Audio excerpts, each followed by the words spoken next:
What stumped the Bluejays? Animals talk to each other, of course. There can be no question about that. But I suppose there are very few people who can understand them. I never knew but one man who could. I knew he could, however, because he told me so himself.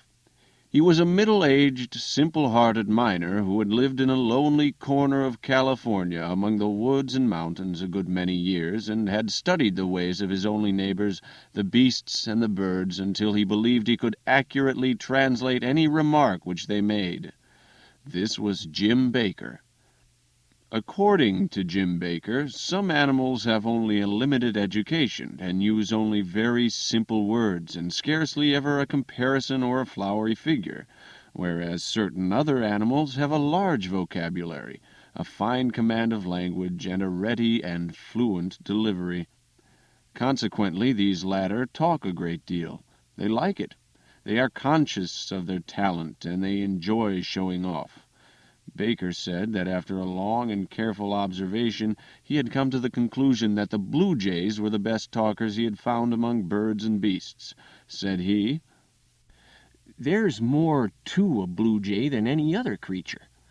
He has got more moods and more different kinds of feelin's than other creatures, and, mind you, whatever a bluejay feels he can put into language. And no mere commonplace language either, but rattling, out-and-out book-talk, and bristling with metaphor, too, just bristling. And as for command of language, why, you never see a bluejay get stuck for a word. No man ever did. They just boil out of him. And another thing, I've noticed a good deal, and there's no bird or cow or anything that uses as good grammar as a bluejay. You may say a cat uses good grammar.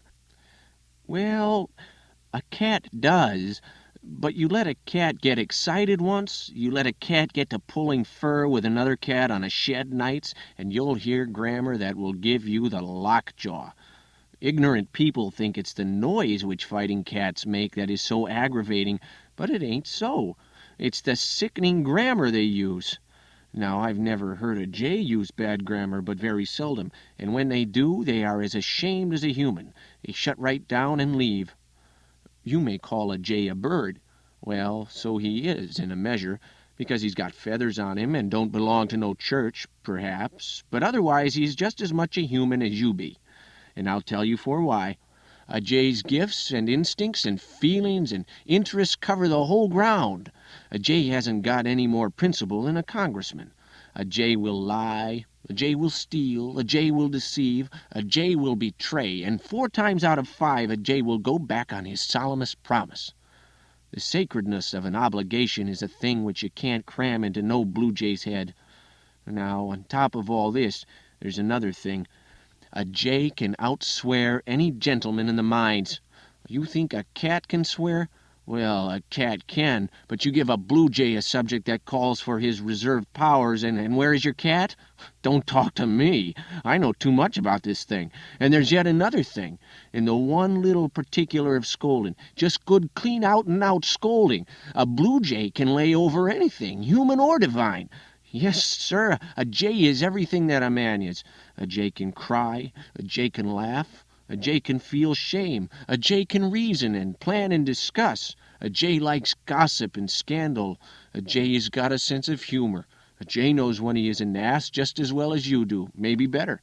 If a jay ain't human, he better take in his sign, that's all. Now, I'm going to tell you a perfectly true fact about some bluejays. When I first begun to understand jay language correctly, there was a little incident happened here. 7 years ago, the last man in this region but me moved away. There stands his house, been empty ever since. A log house with a plank roof. Just one big empty room, and no more, and no ceiling, nothing between the rafters and the floor. Well, one Sunday morning I was sitting out here in front of my cabin with my cat, taking the sun and looking at the blue hills and listening to the leaves rustling so lonely in the trees and thinking of the home away yonder in the States that I hadn't heard from in 13 years, when a bluejay lit on that house with an acorn in his mouth and says, "Hello, I reckon I've struck something." When he spoke, the acorn dropped out of his mouth and rolled down the roof, of course, but he didn't care. His mind was all on the thing he had struck. It was a knothole in the roof. He cocked his head to one side, shut one eye, and put the other one to the hole, like a possum looking down a jug.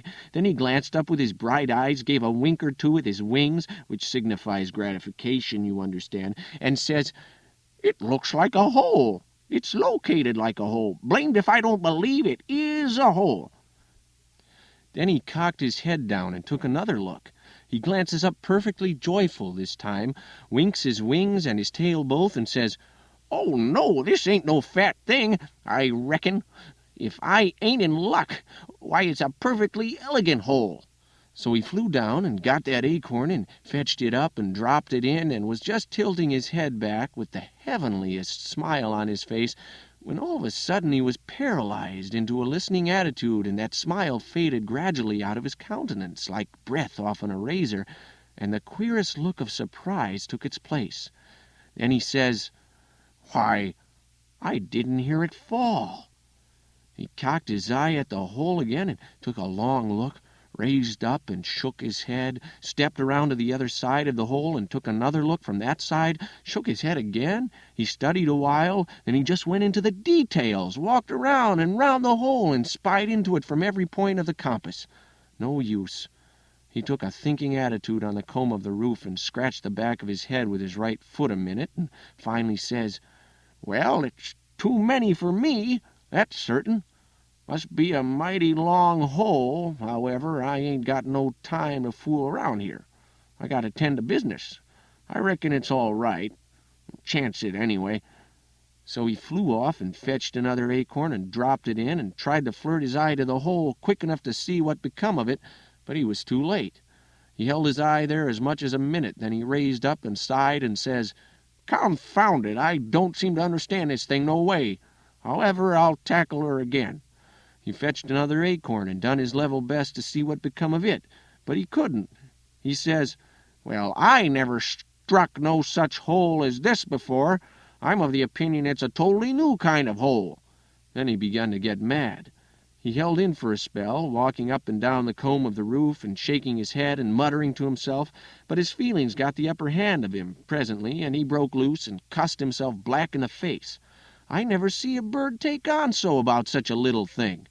When he got through, he walks to the hole and looks in again for half a minute. Then he says, "Well, you're a long hole, and a deep hole, and a mighty singular hole altogether, but I've started in to fill you, and I'm darned if I don't fill you if it takes 100 years." And with that, away he went. You never see a bird work so since you was born. He laid into his work like a slave, and the way he hove acorns into that hole for about 2 hours and a half was one of the most exciting and astonishing spectacles I ever struck.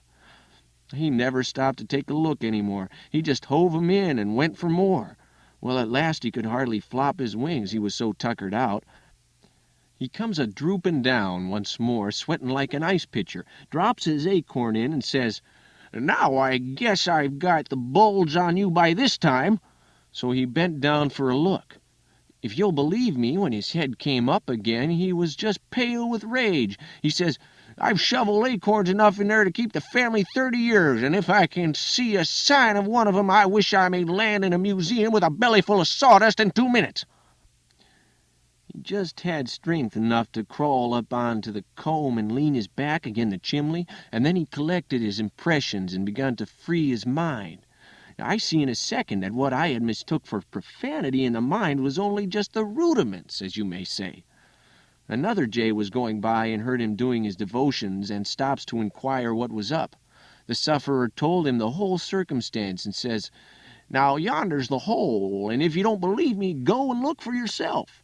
So this fellow went and looked and comes back and says, "How many did you say you put in there?"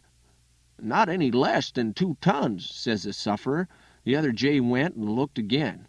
He couldn't seem to make it out, so he raised a yell, and 3 more jays come. They all examined the hole. They all made the sufferer tell it over again. Then they all discussed it, and got off as many leather-headed opinions about it as an average crowd of humans could have done. They called in more jays, then more and more. till pretty soon this whole region appeared to have blue flesh about it. There must have been 5,000 of them, such another jawing and disputing and ripping and cussing you never heard. Every jay in the whole lot put his eye to the hole and delivered a more chuckle-headed opinion about the mystery than the jay that went there before him. They examined the house all over, too. The door was standing half open, and at last one old jay happened to go and light on it and look in. Of course, that knocked the mystery galley west in a second. There lay the acorns scattered all over the floor. He flopped his wings and raised a whoop. "Come here," he says. "Come here, everybody. Hanged if this fool hasn't been trying to fill up a house with acorns." They all came a-swooping down like a blue cloud, and as each fellow lit on the door and took a glance, the whole absurdity of the contract that first jay had tackled hit him home, and he fell over backward, suffocating with laughter, and the next jay took his place and done the same. Well, sir, they roosted around here on the housetop and the trees for an hour, and guffawed over that thing like human beings. It ain't any use to tell me a blue jay hasn't got a sense of humor, because I know better. And memory, too. They brought jays here from all over the United States to look down that hole every summer for 3 years. Other birds, too. And they could all see the point, except an owl that come from Nova Scotia to visit the Yosemite, and he took this thing in on his way back. He said he couldn't see anything funny in it. But then he was a good deal disappointed about Yosemite, too.